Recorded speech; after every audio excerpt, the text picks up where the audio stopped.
మా ఆయన్ని 1/4 కేజీ పచ్చిమిరకాయలు తెమ్మంటే 1/2 కేజీ తెచ్చారు. ఎందుకని అడిగితే 1/4 కేజీ అయితే 20 రూపాయలు, అదే 1/2 కేజీ అయితే 30 రూపాయలు అంట.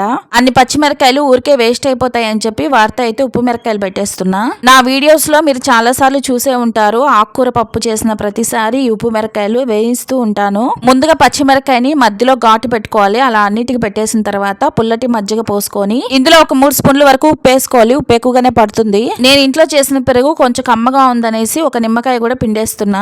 ఉప్పు మిరకాయలు పెట్టేటప్పుడు కారం లేని మిరకాయలు చూసి పెట్టుకోండి, లేకపోతే కారం దంచేస్తుంది నోట్లో పెట్టుకుంటే.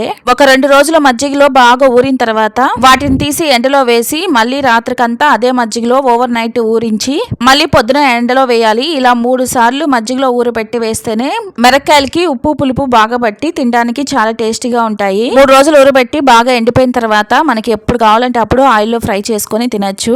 ఇంతకీ వీటిని మీ సైడ్ ఏమంటారో కామెంట్ చేయండి. Tata, by by.